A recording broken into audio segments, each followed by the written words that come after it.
Have you ever felt a strange heaviness in your legs at the end of the day? Maybe a tight, uncomfortable feeling around your calves when you've only walked a short distance? Or perhaps it's that late-night twitching that keeps you turning in bed, unable to rest. These small signs often sneak into our lives so quietly that we brush them off, thinking it's just aging, just tiredness, just another long day. But what if these sensations were your body's way of waving a red flag? As we grow older, especially beyond the age of 45, our bodies begin to speak more through symptoms than through words. A mild tingling, an occasional cramp, or feet that feel cold even under a warm blanket can be whispers of a deeper issue, one that many choose to ignore. Poor circulation in the legs is one of those silent troubles that creeps in without knocking. And while the discomfort might start subtly, the consequences of neglecting it can grow into something much more serious. In my decades of working with patients from all across the country, I've seen this pattern repeat over and over. A man in his 50s, who thought he was just overworking himself, suddenly finds himself unable to walk a block without stopping. A woman in her 60s, who assumed the dark patches near her ankles were just part of aging, learns they're signs of weakened veins. These are not rare stories. They are common, and they could be yours. Your legs carry your weight, your memories, your daily journey. Yet, we rarely think about how blood travels through them until something feels wrong. When circulation falters, everything from muscles to nerves suffers. You may feel your legs are growing weaker, your steps less confident. That's not just time catching up with you. It could be the beginning of something your heart, veins, and arteries are trying to tell you. The truth is, circulation is life. Without healthy blood flow, your legs can't get the oxygen and nutrients they need. When that flow slows down, pain creeps in, numbness becomes familiar, and even minor wounds can take weeks to heal.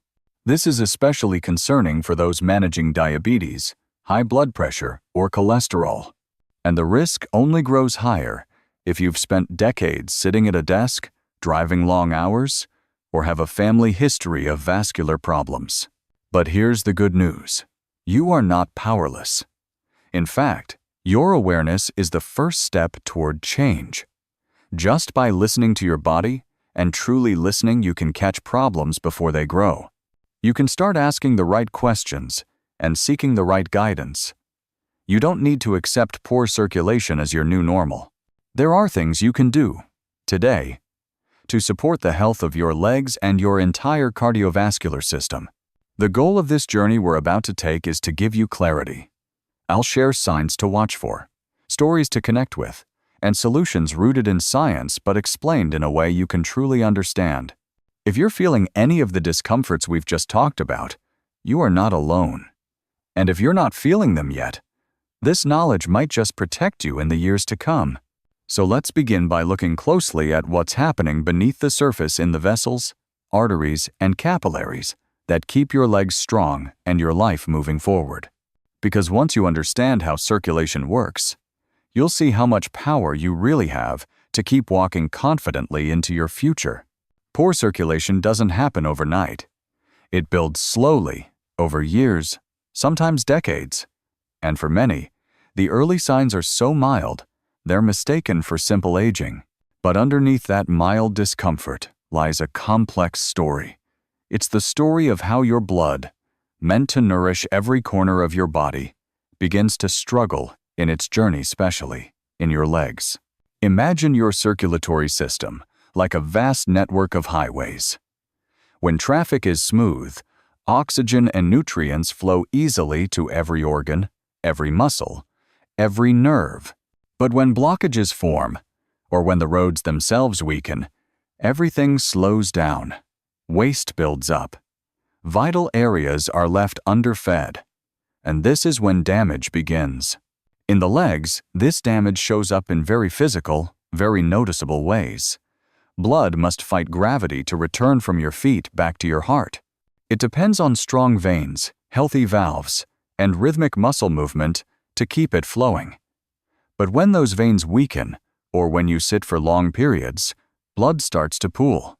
This can cause swelling, heaviness, or that tingling feeling that's so hard to describe yet so impossible to ignore. One of the most dangerous outcomes of poor leg circulation is the formation of blood clots. When blood becomes stagnant in the veins, it thickens and can begin to clot. These clots, called thrombi, are not just painful, they can be life-threatening. If a clot breaks loose, it can travel to the lungs, leading to a condition called pulmonary embolism.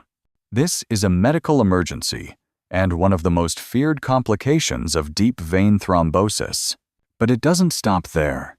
When circulation is poor, your blood vessels are more likely to accumulate fatty deposits, what doctors call plaques.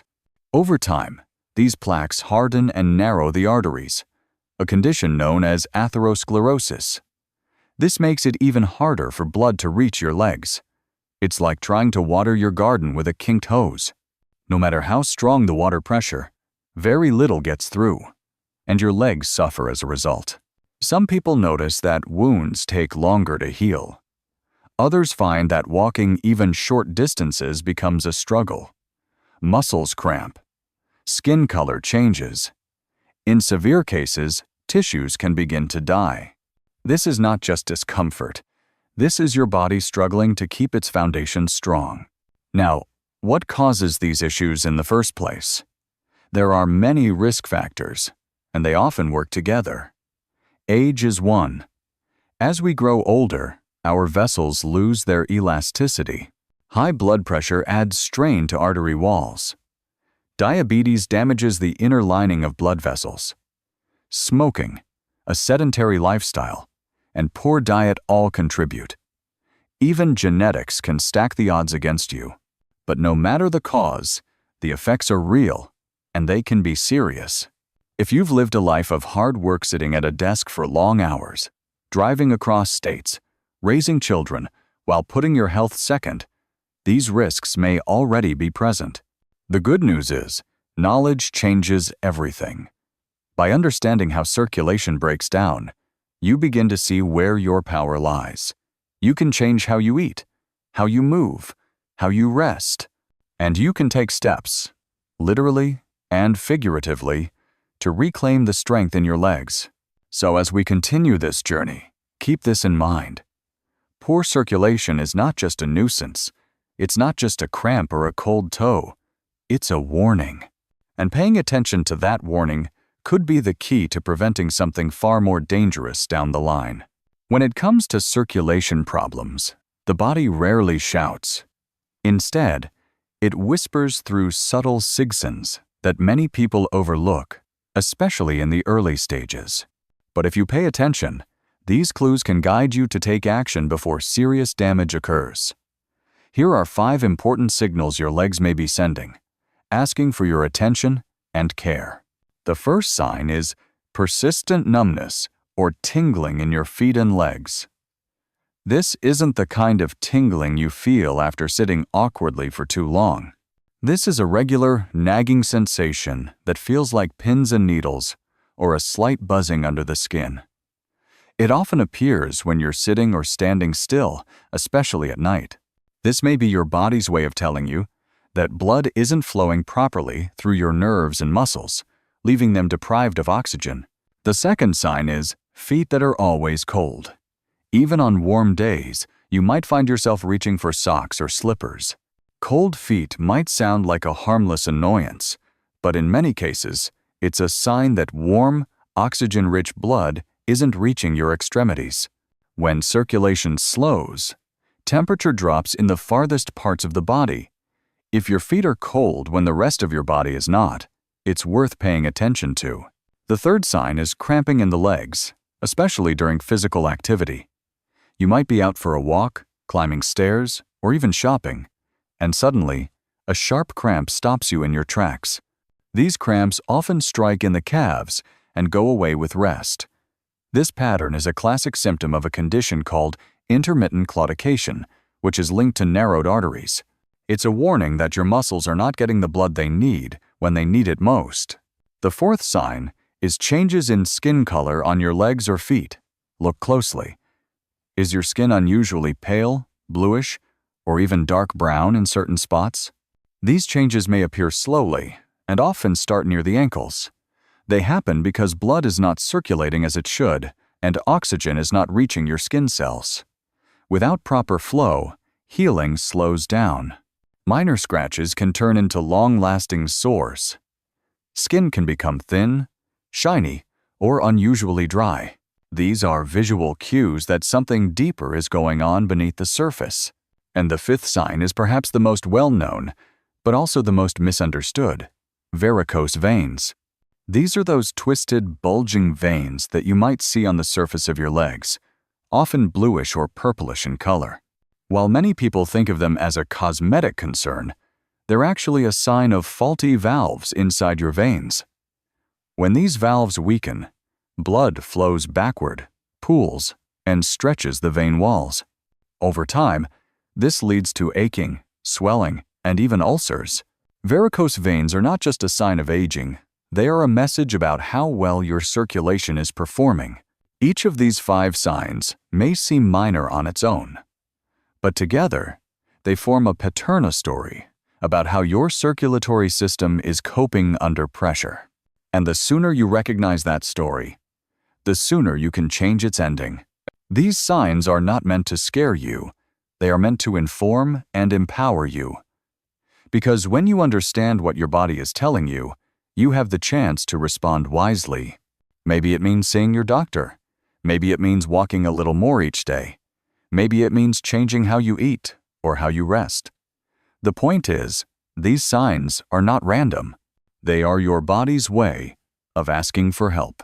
So the next time you notice a cramp, a cold toe, or a patch of skin that looks a little off, pause. Listen. Your legs are speaking to you, and they deserve to be heard. Let's talk about healing. Not just band-aids or quick fixes, but deep cellular healing that strengthens your body from the inside out. When it comes to improving circulation, especially in your legs, the foods you eat and the nutrients you absorb can play a more powerful role than many people realize. Among the most essential of these are 2 often overlooked heroes: niacin, also known as vitamin B3, and the famous but underestimated vitamin C. Niacin is like a craftsman working behind the scenes. It doesn't just help build your blood vessels, it keeps them soft, elastic, and able to carry blood freely. When your veins are strong and flexible, they resist blockages, carry oxygen more efficiently, and reduce the risk of clotting. Niacin has a unique ability to widen blood vessels, allowing blood to flow with less resistance. This process, called vasodilation, is key in fighting poor circulation. But the benefits of niacin don't stop there. It helps lower what doctors call bad cholesterol, or LDL, while increasing the good kind, HDL. This balance is vital. Too much LDL leads to plaque buildup in the arteries, narrowing them and putting you at risk for heart attacks and strokes. HDL, on the other hand, helps carry cholesterol away from your arteries. Niacin supports this whole system, acting as a shield for your circulatory health. If you've ever felt brain fog or struggled to concentrate, niacin may be your ally there too. It plays a role in protecting brain cells, preserving memory, and supporting mental clarity. It's like giving your nervous system a boost of clean energy. So where do you find niacin in your diet? You don't need exotic foods or expensive supplements. Eggs, chicken breast, salmon, tuna, and almonds are excellent sources. These are real, whole foods that fit naturally into an everyday American diet. Just a handful of almonds or a portion of lean poultry can supply your daily need. Most adults require only around 15 milligrams a day, a small amount, with a big impact. However, one word of caution. When taken in high doses through supplements, niacin can cause a side effect known as a flush. This is a warm, red, sometimes itchy reaction that surprises many people. It's not dangerous, but it is uncomfortable. That's why it's best to get your niacin through food, unless a doctor specifically advises otherwise.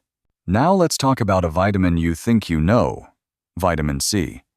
Most people associate it with fighting colds, but its power goes far beyond that. Vitamin C is a cornerstone of vascular health.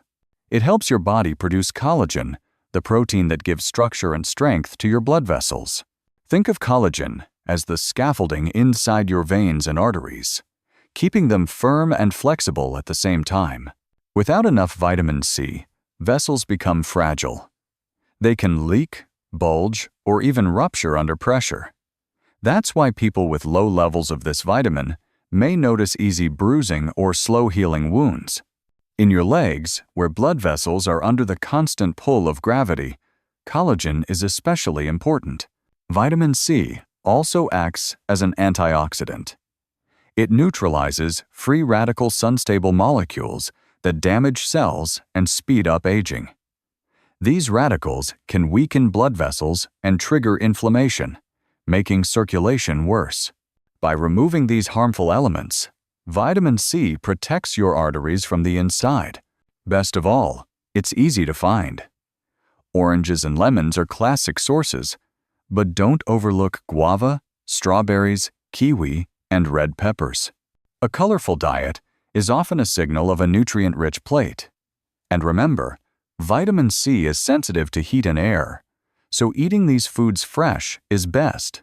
While supplements are available, they're not always necessary. Too much vitamin C, more than 2,000 milligrams a day, can cause stomach upset or even kidney stones. As always, food first is the safest path. In short, both niacin and vitamin C are tools you can use to support your body's ability to circulate blood, heal itself, and stay strong with age. They don't work like medicine forcing change. Instead, they support your body's own healing rhythms. And in a world full of shortcuts, that kind of quiet, reliable strength is worth everything. Now we come to two of the most powerful yet misunderstood allies in your journey toward better circulation: vitamin E and vitamin K. These two nutrients work deep within your blood vessels, protecting them from damage, supporting their flexibility, and maintaining the delicate balance between clotting and flow. Let's explore how they work and how you can use them to strengthen your legs and your entire cardiovascular system. Vitamin E is often called the antioxidant vitamin, and for good reason. Every day, your body is under attack from unstable molecules called free radicals. These particles damage cells, speed up aging, and weaken the inner walls of your blood vessels. Over time, that damage adds up, contributing to plaque buildup and hardening of the arteries. But vitamin E steps in like a shield, neutralizing these harmful agents before they can do harm. Think of your arteries as garden hoses. Over time, exposure to the elements causes them to stiffen and crack. But with vitamin E, you're protecting those hoses, keeping them flexible and clear. This means better blood flow, fewer blockages, and less pressure on your heart. One of vitamin E's most remarkable abilities is its effect on clot formation. While your body needs to form clots to stop bleeding when you're injured, too many clots or clots in the wrong places can be dangerous. In the legs, clots can block major veins, causing pain, swelling, and even threatening your life if they travel to your lungs. Vitamin E helps by reducing the stickiness of blood platelets and encouraging smoother flow. It also boosts the production of nitric oxide, a natural compound that relaxes and widens blood vessels. This not only helps prevent clotting, but also lowers blood pressure. You'll find vitamin E in everyday foods like almonds, sunflower seeds, spinach, and avocados. Even the darker part of avocado flesh, near the skin, is especially rich in this nutrient. Extra virgin olive oil is another excellent source, combining healthy fats with a steady dose of vitamin E. But be cautious. Unlike water-soluble vitamins that flush out easily, vitamin E is fat-soluble. This means it can build up in your body. Taking large doses through supplements without medical supervision can lead to problems, including an increased risk of bleeding or even, according to some studies, a higher risk of certain cancers. Unless your doctor tells you otherwise, It's best to get your vitamin E through food. Now, let's turn to vitamin K, a nutrient that many people have heard of but few truly understand. Vitamin K plays a critical role in clotting, but not in the way you might think. It doesn't thin your blood or make it too thick. Instead, it helps regulate clotting so that your body strikes the right balance enough clotting to stop bleeding when needed, but not so much that dangerous clots form in your legs or lungs. There are actually two main forms. Vitamin K1, found mostly in leafy green vegetables, and vitamin K2, found in fermented foods and animal products. Both are important, but K2 is especially powerful in protecting your arteries from calcium buildup. That's right. Vitamin K2 helps stop calcium from hardening your arteries. It activates proteins that act like cleaners inside your blood vessels, keeping them soft and free from mineral deposits. When arteries become stiff with calcium, blood flow slows, pressure rises, and your legs, which are already the furthest from your heart, suffer the most. Vitamin K helps prevent this process, preserving the flexibility of your entire vascular system. You can find vitamin K in spinach, kale, broccoli, Brussels sprouts, and romaine lettuce. One serving of cooked broccoli can give you several times your daily requirement. Some cheeses and egg yolks provide vitamin K too, and for the adventurous, fermented foods like natto are packed with it. There's one important note for anyone taking blood thinners like warfarin. In the past, people were told to avoid vitamin K-rich foods entirely, but modern medicine now understands that the key is consistency. Don't avoid these healthy foods, just eat them regularly, and tell your doctor so your medication can be adjusted accordingly. Your body still needs vitamin K, and cutting it out completely can do more harm than good. In the end, vitamin E and vitamin K are not magic bullets. They are not meant to replace medications or cure all ills. But they are part of a wise, whole-body approach to health. They support your circulation quietly, effectively, and naturally. And when you pair them with movement, hydration, and care, they can help keep your legs strong, your vessels clean, and your life moving forward.